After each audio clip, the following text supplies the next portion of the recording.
my initial introduction to personal development was through personal finance. But I realized what I ended up really becoming passionate about, which is what we now know as redefining wealth, have been a part of my life for 20 years. It was how I actually rebuilt my life. It was never about budgets and credit reports. I didn't depend on what I could see with my physiological eyes to determine what I did. Welcome to the Prosperity Playground, the podcast where business meets energetics, strategy meets soul, and prosperity becomes inevitable. I'm your host, Anna Lozano, mom, founder, investor, mentor, and energetics in business expert.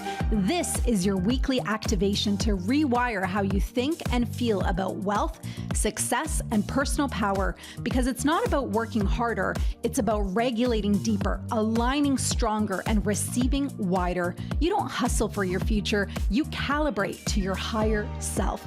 Join me weekly for high-level conversations with the world's most inspiring entrepreneurs, creators, and thought leaders.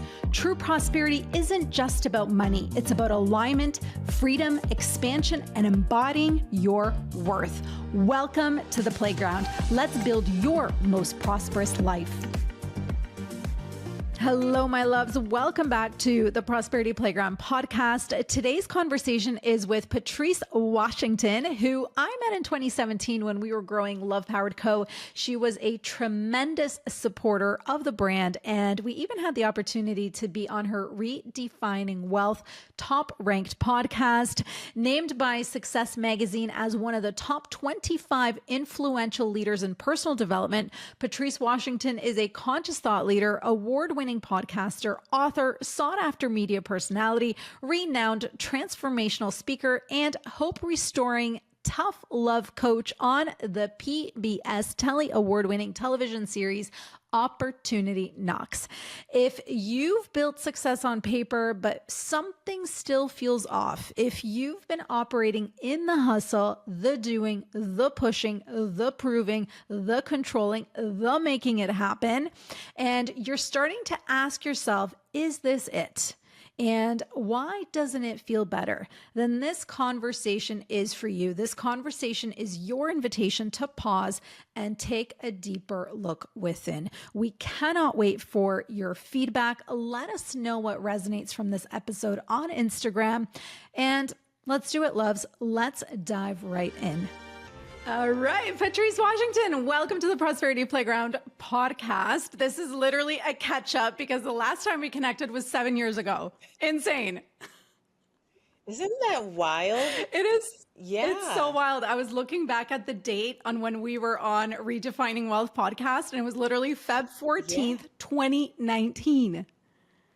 Wow. You know, my daughter is almost 19 years old now. I can't believe it. Yeah, remember she was obsessed with the affirmation cards back in the day, and thank you for those because she's a lovely young lady, and everything contributes. It takes a village. It takes a village, and my Maya, who just turned 10, was just 2 when we were launching the company. Goosebumps, like it is insane. And so I literally said before we clicked record, I'm like, this is just going to be a catch up. I'm going to click record because I don't want to miss anything amazing. But I just love to see you shine. Like I've been following along, and whenever I see you, I send a little prayer. So I'm so grateful you're here.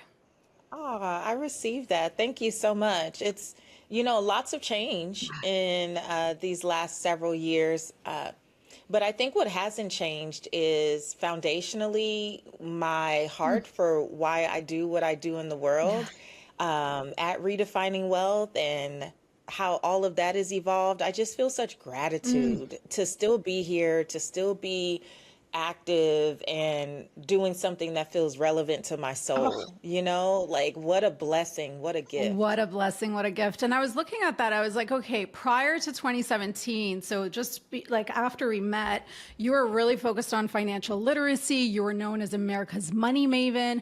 And then you started shifting into redefining wealth in terms of looking at success that feels good. But I was thinking like, that is so relevant now. And I was like, yes, girl, because I feel like maybe it would have felt like a little bit of an uphill battle in like 2017, 2018. But that's what I really want to dive into is you have your own story of the shift and the pivot. Yeah, take us back. Well, I was already shifting at that time, hence redefining Yeah. wealth. So my business really started in 2010, 11. And so that's when I was most known as America's Money Maven. So for those who have never heard me, hi Hi. again, Patrice Washington. Nice to meet you. So I started a real estate and mortgage brokerage when I was a senior in college at the University of Southern California. And that really got me into financial education. I was always fascinated by it. And more than that, I was fascinated by how I was 20, 21, 22 years old, helping people that were twice my age, and they did not know even the bare minimum about the things that I was so fascinated with. And I had this knack of telling stories and connecting dots for people that really helped the business thrive. I never saw it as a thing on its own. It was just a means to an end to build my real estate and mortgage company, which by 25 was a seven-figure Wow. business. And I just assumed, oh, I'll do this for the rest of my life. I've hit the jackpot early and I'm good. Not so, because what would happen is that during pregnancy, at 20 weeks pregnant, I would take a fall down the stairs, and it sent me into preterm labor at just 20 weeks. And I ended up in the hospital emergency room where they said, ma'am, baby's coming any minute now. There's nothing we can do. And what they said would be any minute now actually turned into me staying on hospital bed rest for 10 weeks until Wow. my daughter was born. Wow. Yeah, so Reagan was just over 3 pounds at birth. And obviously, I'm in the hospital for 10 weeks. This is 2007. Recession is starting to Yeah. peak out. It wasn't full blown, but we were hearing, Yeah. murmurings and stuff.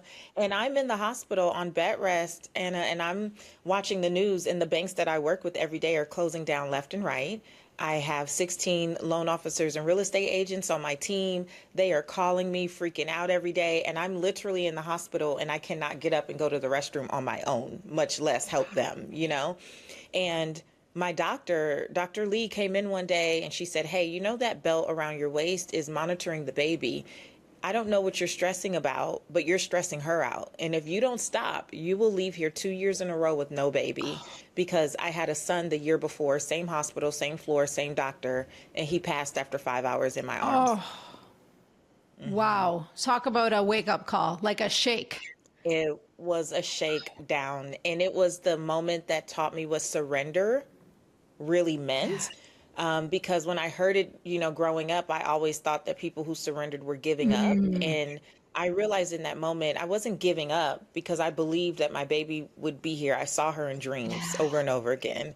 But I was letting go of the control that I thought I had over how everyone was going to manage a season that was even new to me. I was only 26 years old. I had never experienced a recession and all these things. And, yeah, my daughter was born healthy and strong, and she stayed a few weeks, 3 weeks in the NICU. And between both of our hospital stays, I racked up well over $300,000 in medical debt. During all of this time, no deals were closing. It was really, really bad. We went from being like a really top boutique agency in Manhattan Beach, California, to girl, literally nothing was working, nothing was closing, and it was really devastating. So I have a brand new baby, newly married, and the business is crumbling all at the same time. Wow. And you talk about a test of faith. My home in Southern California foreclosed within a year and a half or so. So I went from this 6,000 square foot home in Pasadena, California, literally to selling everything on Craigslist and moving to Metairie, Louisiana, like over a weekend. And we ended up in a 600 square foot apartment. And it was in that apartment that I had what I like to call my come to Jesus moment. Mm. And you don't have to be religious, but if you've ever had a moment where you've been sick and tired of being sick and tired, and I have brought myself as far as I could take myself, I'm becoming undone. And I'm in a new state with a little kid, with no family, no friends, just my former husband and I trying to figure it out on our own. And I just was tired of eviction notices. It was just a nightmare. And I got in the mirror and I was like, God, why me? I have been a good person. I try to operate in integrity. I treat people well. I just don't understand why all this is happening to me. And I found this scripture, or I can say it found me. I felt this nudge to get my Bible. And I landed on a scripture. It was Proverbs 17:16. And again, you don't have to be religious. I don't consider myself to be religious, but a good quote is a good quote, right? And it said, what good is money in the hands of a fool if they have no desire to seek wisdom? Wow. What good is money in the hands of a fool if they have no desire to seek wisdom? Anna, you know, my name on Instagram is Seek Wisdom. It's why everything around me is Seek Wisdom, because it is that reminder to surrender. Doesn't mean that you're giving up, but letting go of the control you think you have, and being vulnerable enough to seek wisdom, to ask better questions. And sometimes the wisdom is not even outside of you, but it's giving yourself permission to challenge or interrogate maybe what you've always believed or how you've always seen things, in order to potentially see something new, right? See a different possibility. And that scripture and that moment is what put me on the path to becoming America's money maven. So I got off that bathroom floor. I started a blog almost instantly. Barely knew what a blog was, girl. Yeah. They were brand new back then. For those of you, you know, blogging is a common thing now, but this is back in 2009. Yes, just the beginning. Early March 2009. It was like just the beginning. And I started an ugly blog spot that turned into me writing for some other bigger websites, eventually magazines. And by 2014, I became the money maven of the Steve Harvey Morning Show, where I was for several years, and then Dr. Oz and all this other stuff. And so my initial introduction to personal development was through personal finance. Yes. But I realized what I ended up really becoming passionate about, which is what we now know as redefining wealth, had been a part of my life for 20 years. It was how I actually rebuilt my life. It was never about budgets and credit reports. I didn't depend on what I could see with my physiological eyes to determine what I did. You know, a lot of people stop believing and dreaming and doing because they're only looking at what their current circumstances are. For some reason, my spiritual eyes could always see that yes, I lost all my money, but my mind isn't bad. And there's something greater at work here. And I have to just keep leaning into that. And so for several years, known as America's Money Maven, but in 2017, I launched the Redefining Wealth podcast. So we're now almost, 9 years old, 20 million plus downloads. And I left the Steve Harvey Show in 2018 because I felt something telling me redefining wealth is where I wanted to put all my eggs. Like I needed to just focus and not allow my attention and energy to be scattered. And it was the best thing I could have done. So it wasn't popular at the time. Ironically, it wasn't popular amongst like TV producers, and because they're like, no, can you just talk about saving on groceries? Yes, exactly. Can you just talk about, and I'm like, I don't think that's the thing that unlocks prosperity for people. I think focusing on those things keeps them rooted in scarcity, and that's not really who I am or what I want to talk about. And leaving and starting my own podcast became the platform for me to say what the heck I wanted to say. And so that's what I've been doing for almost 9 years now. Oh my gosh. And so literally the first question I asked, and I'm so grateful you shared everything, was exactly my intuitive hit. I'm like, this was 2018, let's say. We were hustling. When I look back at those moments in time, we were in the hustle culture. We were grinding. We were making shit happen. We were controlling. And there has been a shift over the last 7 years. And you felt it back then, and you have stayed with it. And I feel like now we are in the moment as we're all seeking alignment. Like most women that I speak to who are high powered, successful, have done the things, they're looking around and saying, now what? How does it get to feel better? And so I'm so happy you stuck with it. I felt ahead of the game. Yes. I really did. I felt like and it wasn't that I had discovered something. I felt released to finally say what I felt against what was popular or what was hireable. Yes. Right. And it was a risk, honestly, to do that, because I got paid very well and I could have just stayed with what was being asked of me. But there's something so interesting about misalignment when you get to the place where it may look good on paper and it can look good to everyone else and people applaud and add a girl Yeah. and man, but if it doesn't feel good, that is a problem. And I always say that type of tension and frustration is an invitation to take inventory. And when I took inventory, I remember I was on the Dr. Oz show and we were doing our little rehearsal before we start filming. And I remember that same like still small voice kind of being like, this ain't it. Wow. This is not for you anymore. You have got to be willing to release this. And again, and I will do it over and over again until like I will release things over and over again. I have this thing my coach taught me about being willing to Yeah. lose. And it's not that you want to lose, it's not that you will lose, but the willingness allows you to be radically honest about what doesn't feel good. Yes. Let's hit pause for just a moment because if you run a small business, whether you are a shop owner or a brand, I want to make sure that you know about Faire. Faire is the largest wholesale marketplace connecting over hundreds of thousands of brands and retailers. And here's why it matters. If you own a shop, you know how hard it is to find unique products and the countless hours that go into sourcing. Faire makes it easy to stock your shelves with items your customers will not find in big box stores, and it lets you sell that stock before you even have to pay, thanks to their 60-day payment terms. And if you're a brand, you know how much time and energy it takes to get your products into new retailers. Faire changes that. Imagine your products being discovered by retailers around the world. No endless cold pitching, no sales reps, no knocking on doors, just retail shops finding you and reordering again and again. I truly love companies that create a true win-win business, and that is exactly what Faire does, giving brands the visibility that they need while supporting retailers with their cash flow. It makes growth possible for both sides of the table. So whether you're looking for fresh products to stock or ready to get your brand into more stores, check out Faire.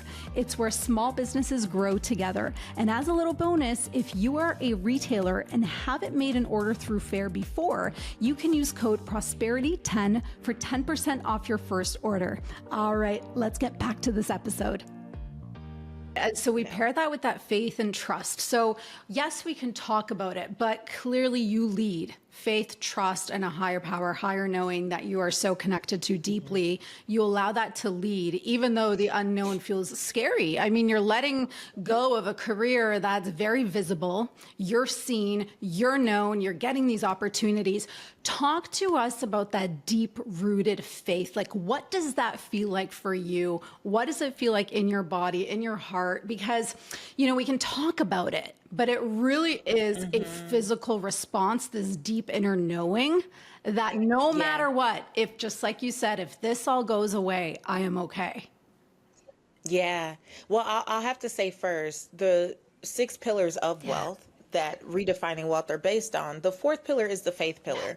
And for years, people would kind of fight me on that. Like, well, shouldn't it be the first pillar? And, people are just interesting. People are people. People. And so I would always say, well, the thing about the faith pillar, whether you want it to be the first, the third, the fourth, the sixth, whatever, is that if you say you have faith, do you actually make time to create a process that demonstrates that?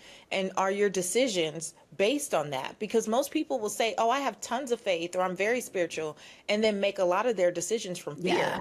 And for me, I grew up Christian, and I know that particular religion can sometimes put a lot of fear. We have a fear of God instead of reverence for God. Like there's a fear of, well, what if I'm doing this wrong? Or what if I'm bad? Or what if I get struck by lightning or sent to hell? Or, so we are rooted in this idea of just being scary. Yeah. And something that I felt intuitively, honestly, very early is when I left USC, my family was very, dead set on me either applying to go to college, go to grad school, or going to get a job. And there was just this deep knowing that was just, if I do that, I'm not going to be happy. Like I just knew that I wouldn't be happy. I wouldn't love it. And I felt it in my Yeah. body. And I feel like when we're about to make a decision that is not aligned for us, if we're radically honest, we can feel it in our bodies. Now, for different reasons, especially for women, sometimes we go numb in our bodies and we teach ourselves to kind of just shut that off, Yeah. right? And shut down. But feeling it in my body when something is misaligned feels like sometimes a tightness in my chest. Sometimes my voice will start to do weird things. Sometimes the voice just Yeah. leaves.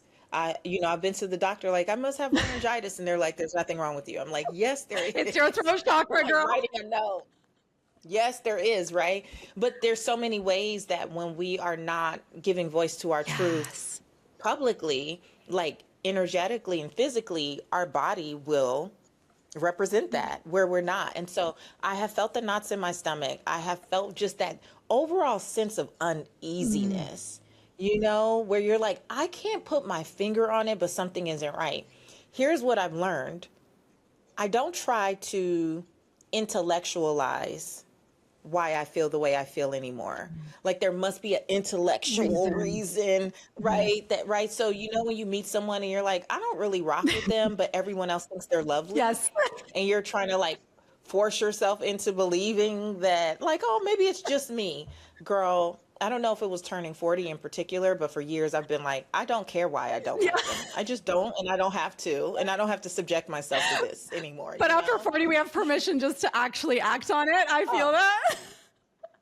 after 40, you're definitely like, Yes. absolutely not. I will not be spending the next half of my life doing any of the shenanigans from the first half. So it's a no for me, I right? love it. But when it does feel Yeah. aligned, even if it doesn't make logical sense and you can't explain it intellectually, there is a feeling of ease. Yeah.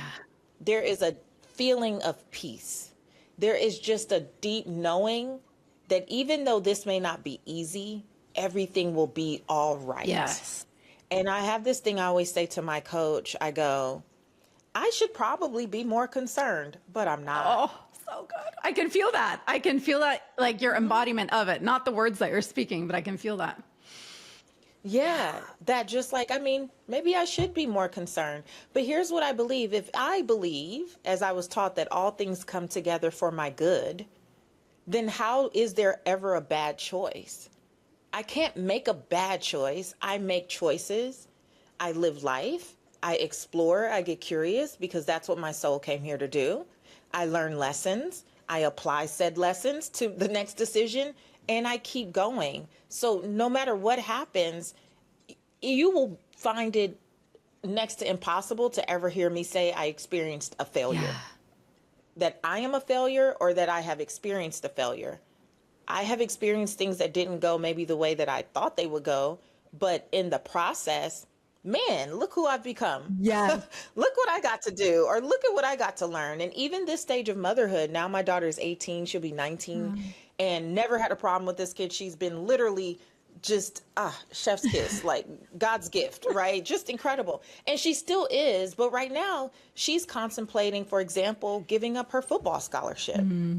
And I can't teach alignment and not give her the dignity of her own process, because the mom and the money maven that is still in me is Mm. like, girl, Mm. why would you give up a scholarship? You need to do. But she's like, I just don't feel it, mom. How can I argue with that? I You can't. can't. And it's another level of just, I know that no matter what happens to this girl, it will be good for her because I've taught her how to trust herself. Yeah.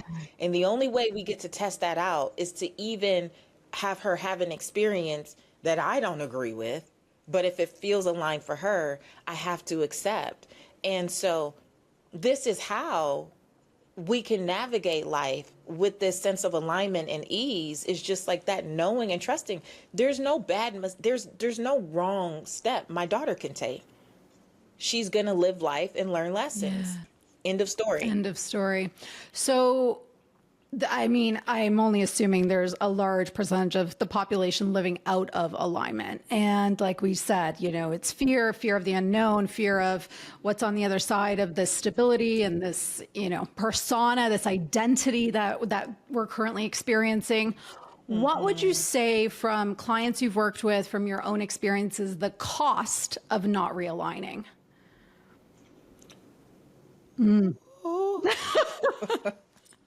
Yeah. The cost of misalignment is so great. Yeah. And we don't even realize it. And it's not financial. No.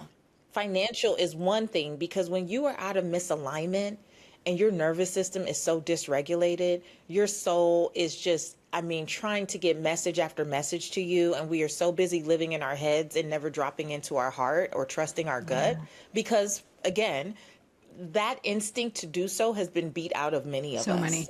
The instinct to trust your heart. Oh, so many of us have been taught that our hearts are deceitful.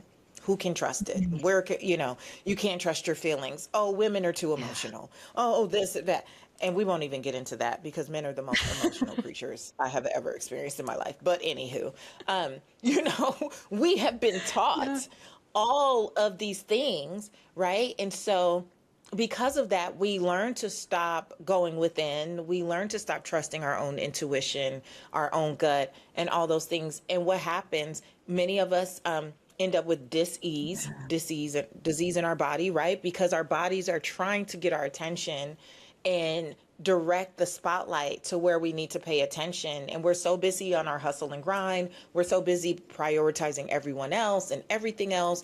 We completely miss it. And then we end up in these seasons and with diagnoses and different things we experience that may have been preventable. And I don't want to blame anyone for, maybe a difficult time that you're in, but we have to give voice to it and shed light on it so that we can all hopefully do better and make better choices, right? The toll that it takes mentally on you when you live from this lens of obligation. I have to do this. I have to stay in this place. I have to stay in this relationship that doesn't serve me. I have to stay in this job. We act like there's only one way to skin a cat, as they were saying. I don't like to say that, right? But you know what I mean? But that adage, right? And so I always tell my clients, when you live from obligation, you will suffer. Yeah. When you live from a place of obligation, you will suffer. When you pretend that life is either or, black or white, and there is no option, you will suffer. And just believing that there is option gives you permission to ask questions, get inquisitive, and find new paths to still be able to go live the life that you want to live without this idea that you have to sit here. And so the cost of misalignment is stagnation. It is that constant feeling that you are stuck. It is that constant idea that all of the answers are outside of you and other people know better than you what is for you, right? It is energetic. I personally, myself, and also I've experienced this with clients who have ended up in the emergency room with panic attacks and anxiety attacks because they weren't just saying what needed to be said. So they were swallowing years, decades of staying around people that they knew were not good for them. They knew didn't mean them well. But we have this like, well, but I'm the good sister. I'm the good daughter. I'm the good friend. I'm the this person. And so we attach our identity, right? Those labels that people put on us. Oh, you're the responsible one. So now we're taking on everyone's weight. Now everyone's emergency is somehow my problem, even though they created said emergency, right? It can cost us relationships because many of us are in relationships that are completely misaligned. But when I say cost us relationships, it costs us the true intimacy and authenticity of what should be present in a relationship that means a lot to us. Meaning, if you're in a relationship with a friend, a spouse, anyone who you consider to be someone that you really love, and you can't even be honest with them ever. You can't ask questions. You can't be honest. You can't. The cost is you'll never have a genuine relationship with that person. You're always performing or they're performing. You guys may have been together for 10, 15, 20 years and not even know one another. So the cost is not only are you not in a great relationship with that person, you're also going to be missing out on potential relationships with others because that space is always occupied by an energy that doesn't belong there. right? Yes. I can feel like I'm It's just in suffocating. so many So ways.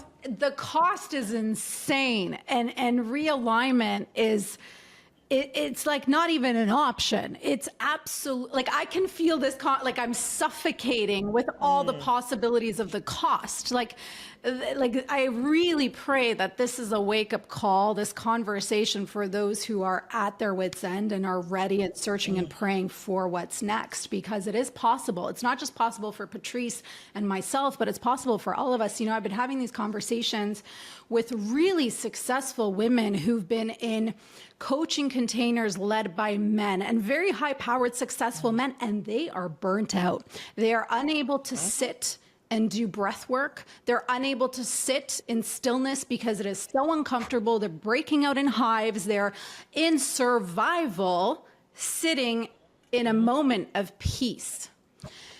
And it's like, Girl. this is time. It's time to start taking better decisions and start to do things differently. And so if a woman is there and she's hearing this and she's like, yes, but how? Yes, and where does she begin? I think we begin with, I always say at Redefining Wealth, we begin with an ignited, aligned vision. And I say ignited vision in particular because ignited begins within. Like usually when you're ignited, it's like a flame that cannot be put out, right?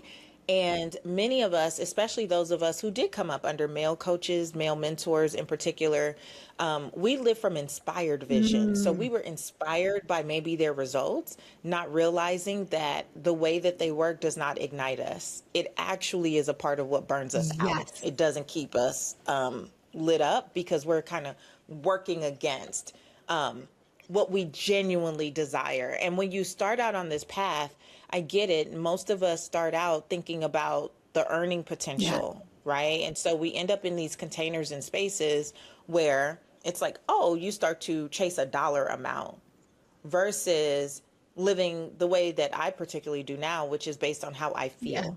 And I don't care who says anything about it. I don't feel like this is aligned and therefore I won't. And I know when I'm doing something that feels good, I can go all in.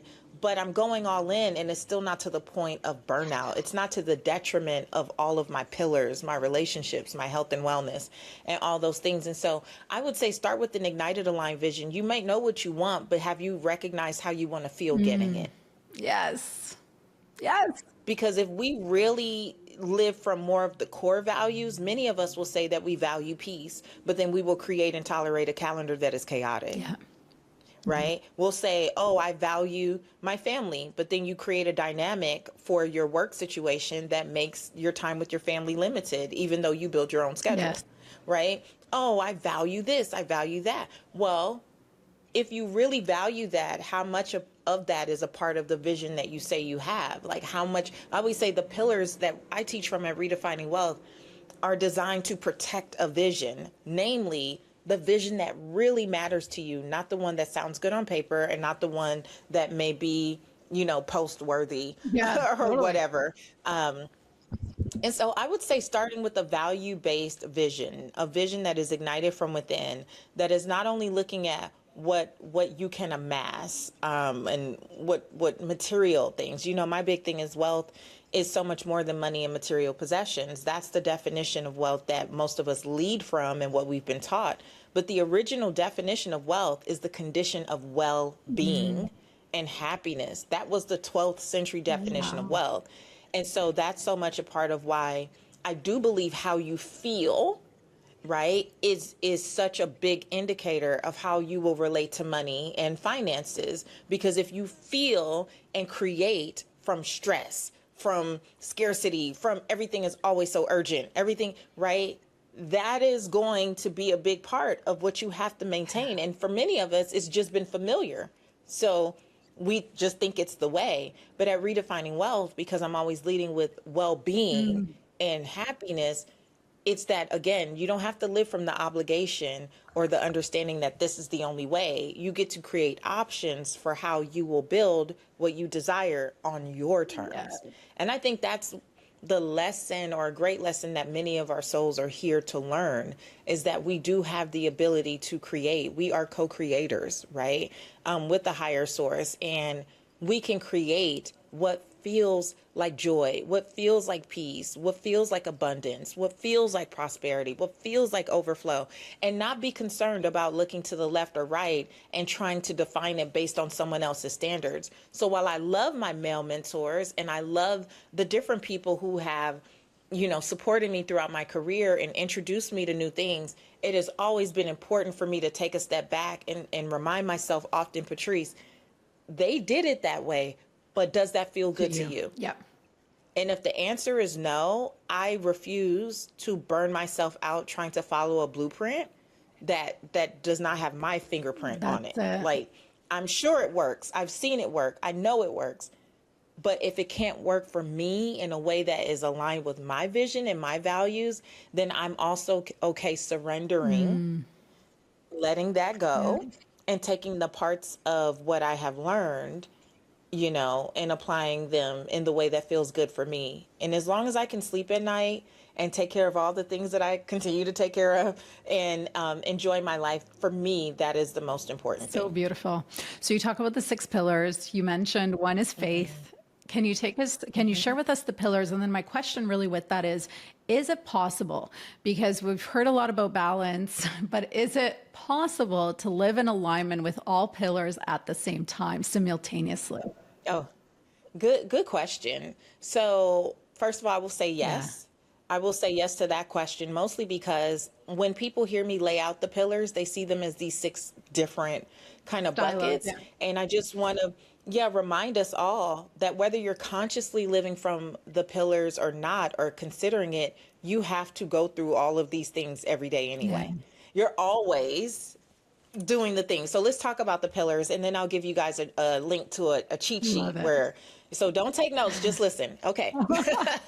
So the first pillar at Redefining Wealth is the fit pillar. It is about becoming your best self, and that is mentally and physically. I always say, if you say you have a vision for your life, do you protect the vessel, the one and only vessel you're going to need to actually execute that vision? Many of us are praying for things. We're hoping, we're wishing, we're praying for things that we don't have the mental capacity to sustain. Some of you might be praying for, I want a multiple 6-figure business. Do you know sometimes that's going to put you in a position where people will not like you? Are you prepared to not be liked? Are you prepared to be seen? Right? It requires, for those of us who are personal brands, it requires visibility. Everyone that can see you does not like you. Are you prepared for that? Right? So being mentally and physically prepared for what it is you say you want is the first pillar. Second pillar is people. It's about creating relationships that matter. It's not only about really honing in on the relationships that matter. It's also about recognizing when relationships no longer serve you. Sherry Salata taught me the term governing decisions. And so I always teach my clients, create governing decisions about how you want to feel, how you want to be seen, honored, respected, protected in relationships, so that when it's not happening, you know it. Right. You don't have to negotiate. You don't have to romanticize and turn something into what it's not. You can look at it more objectively. In my case, after my divorce, I wrote vows to myself. And that was a part of protecting me in the people pillar, so that as I go about the cabin, move about the cabin freely, dating, I know what my vows are to myself. First and foremost, before I ever take another vow to anyone else, right? And so the people pillar is about making sure that any relationships that you allow in your space, my space is so sacred, right? Any relationships that you allow, that they are ones that are mutually beneficial, they're aligned. So that's the people pillar.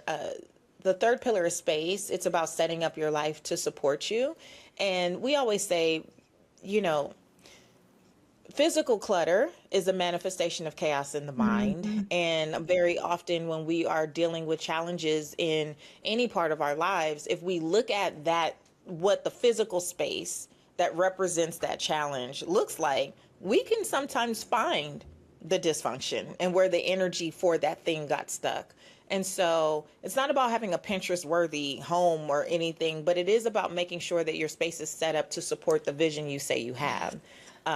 When I was writing my first book, I was writing it in a spare bedroom where everything went to die. The Amazon packages, like the toys that didn't work anymore, like everything went here. And I woke up one day and I was sitting there, I was trying to write. And, I looked around and I was like, is this the space of a woman who sees herself as a best-selling author? Does this reflect what I see for myself in the future? If it doesn't, I need to start doing the work today. And when I cleared everything out and really turned it into an office and then taught my family how to respect said office, right? That was the beginning of 5 books and all the things that have happened. So space is such an important part of getting you on the path to what it is you say you want financially, wealth-wise. 4th is faith. Believing in something greater. Don't care what you say you believe in, but make time to practice it. Because if you don't practice something, you'll fall for everything. Yes. The 5th pillar is work. It's about living your life's purpose. I always tell people it's not that everyone needs to be an entrepreneur. It is not that you have to start a business or anything like that. When I first was starting, I volunteered at a financial education nonprofit. And putting myself in the energy of that kind of work, it expanded my vision and my expectation for what was possible. And so it was purpose. It was like, I don't confuse passion and purpose. People always say, oh, follow your passion, follow your purpose. Nah, you can be very passionate about something you're not proficient in. Some of us need to just call a hobby, right? Like it can get you really excited, but not be beneficial to anyone else. When you see how what you do impacts other people, that pulls out purpose. And that is the thing that gets you really feeling fulfilled. When you do not feel fulfilled, let me put my financial psychology and behavioral finance hat on. When you don't feel fulfilled, that is the thing that creates the void that allows people to justify misspending, overspending, trying to buy people and buy things to fill the void because you're not doing something that fills you up. Your soul wants to be filled up by that purpose work. That's why it feels so good. If you still have time to get off and go window shop and do all this other stuff, there's probably some clutter in one of these pillars that is causing that. And if you can't do work that you absolutely adore in some form or fashion, even as a volunteer, it continues to create that void. And then the last pillar is money, managing the funds you already have wisely. I think that there's so much going on in the world, obviously, and there's inflation and cost of living is rising. I just got back from Los Angeles where the gas was almost $8 a gallon. I am not negating any of those things. I am saying, though, if you've been here for more than 10 years, meaning been on this earth for more than 10 years, so at this point you're an adult, you've heard the same basic financial education principles. And they all work. There's so many different ways to do it, but they all work if you are consistent enough. Why are we not consistent? Our life is cluttered in the other pillars. So to go back to your other question, it's not about doing a bunch of busy work. It is about choosing the levers that you will pull in each one of those pillars that align with your vision, how you see yourself, not just today, but how you want to see yourself tomorrow. If you know who you want to be tomorrow, that means you have to start doing some things differently today. I am not looking to pursue balance, but I do like harmony across my pillars. And that's what I teach in Pillar Mastery. It's a self-paced course. And that's what my whole, community is based on now, is just creating what version of this pillar speaks to who you are and where you want to go. Okay, well, let's just focus on those few things. And again, we're walking around anyway. You're living life anyway. It's just doing it with a more intentional lens. Oh, and then it gets to feel good. All of it. And it gets to feel good. Isn't that amazing? It's like, think about it just, Anna, with the 5th pillar, for example. And I think they're in my prayer room, but I still have the affirmation cards from you all. I absolutely love them. I used to give them the gifts. You remember this. I used to just be buying them, giving them away, giving them to clients and stuff. Here's the thing. You're telling me that you don't have 10 minutes a day to affirm something over your life? Yeah.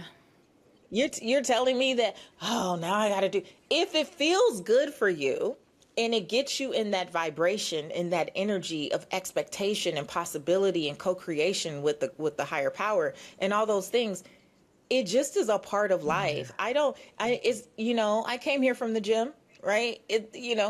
Going to the gym, moving my body, doing those things, it's just a part of the DNA. So I don't see it as like this separate and apart. It's like, for the vision I have, and I've had this consistent vision since my daughter was a baby, rolling around on the floor with my grandchildren one day. Wow.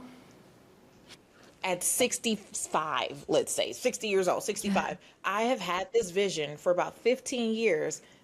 I'm 45 now. I still move my body every day. One, my purpose requires it, because it just does. I'm the last person standing at every speaking engagement because I'm the person there hugging everybody, kissing the babies, doing all, and it requires that type of stamina. That's what I have told myself. And then when I think about who I will be 15 years from now, prayerfully with some grandchildren that I can roll around on the floor with and go to Six Flags with, I want to have the right, I want to have the right energy. I want my knees to work. I want to be able to do the things. And that's not how I was raised. I was raised in a family where everyone was on all types of medications and became obese and all these things. And it wasn't to make them bad, but it was to reconcile for myself. I want to see myself in this way. So I am setting my life up to support that vision. So going to the gym is not an extra thing. It is a part of fulfilling the vision that I have for my life in different ways. And so in each pillar, that's how I look about things. I look to things. So the financial choices I make are not because some random guy on the internet told me that I should want to make 7 figures or I should want this or want that. It's, what do I know I want for myself? How do I want it to feel? And based on what I have access to today, what are the things that I can do to help facilitate that? Okay, here are 2 or 3 things that I can do, and I will maintain my consistency with those. And when it evolves or that doesn't work anymore, then I'll do the next thing. But it's not busy work. It is the work. It is the work. It's very intentional work. And I love how you say harmony, because it is very achievable because we are moving in alignment towards that greater vision. And so you just want to do it, because these are the foundations. The pillars are the foundations that are supporting the greater vision that you set, your soul set. Not someone outside of you, but you. So powerful. And honestly, it just makes it feel achievable, if that's the word we want to use, like accessible. Tell us about the quiz. Tell us about what you have going on, because I do feel this is so timely with everything happening and the shifts that I feel women are praying for. And so I cannot wait to link everything up. Tell us about your work. So Redefining Wealth has evolved so much, even since the first time we connected years ago. And now there's so much available. So I do these lives every single week in the Redefining Wealth app. It's totally free, iOS or your Android device. And it's just really a safe space to gather, because I felt so much going into 2024 that people will need a space away from all the noise. Yes. Just a space to be reminded that it is okay to still have vision, that even when it feels like the world is a dumpster fire, your vision is not void. You are still born with purpose, on purpose, for such a time as this.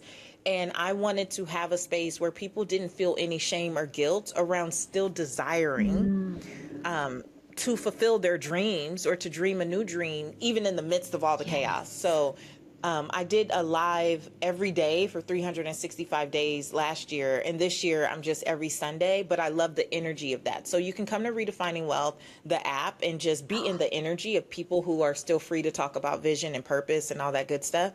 And then we do have a quiz. Thank you for mentioning that. patricewashington.com/quiz is where you can take a quick 2-minute quiz that'll introduce you to the pillar that may be asking for your attention in this season.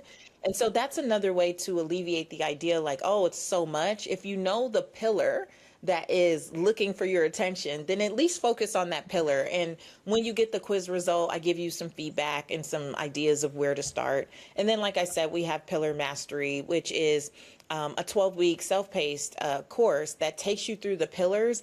It takes you through a 2-part vision training. So for those of you who are like, I don't really know if I have a vision, I literally break down what that looks like. And so there's a 2-part vision training. You get access to our pillar progress assessment. This is a 60-point assessment that goes way deeper than the quiz.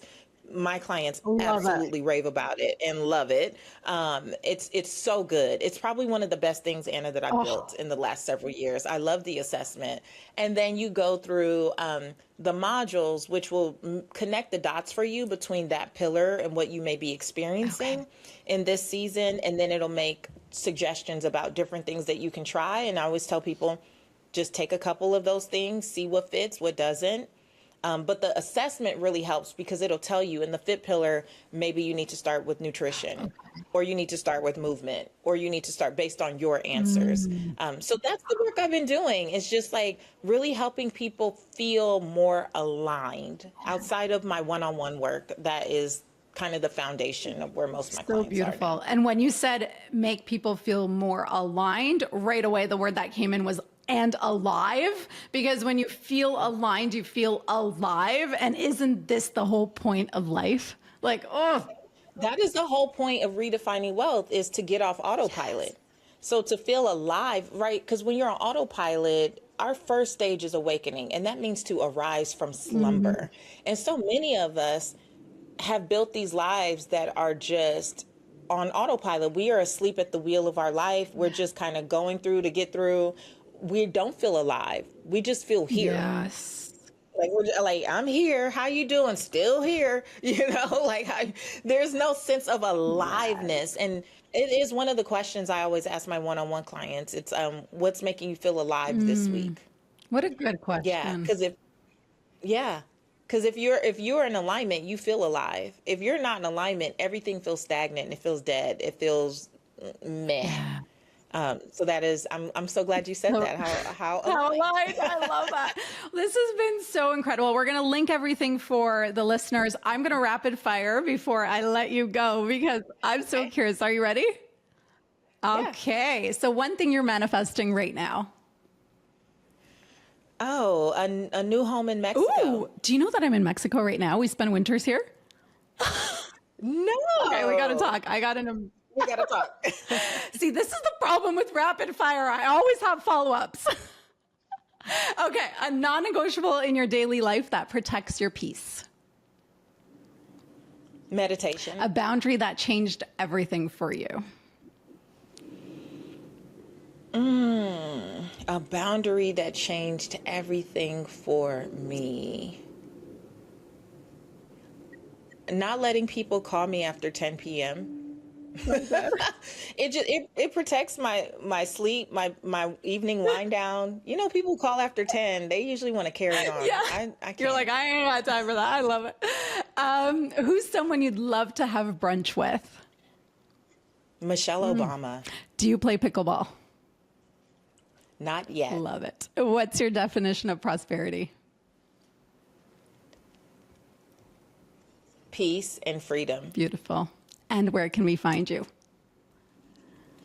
PatriceWashington.com or Seek Wisdom PCW on Instagram. And Redefining Wealth podcast. Such an amazing tool. Of course. Yes. Thank you so much, Patrice. I'm so grateful for you. And I can't wait till we connect again.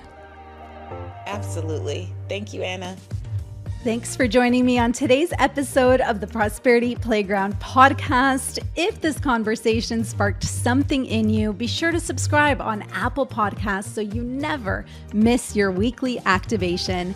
If you enjoyed the conversation, please rate and review. Your feedback helps us reach more souls just like you who are ready to calibrate to their most prosperous life.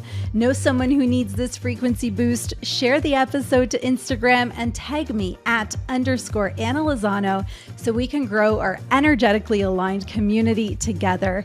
And please remember, true prosperity is about alignment, freedom, expansion, and embodying your worth. Start today. I'm Anna Lozano, and this is the Prosperity Playground. See you on the next activation.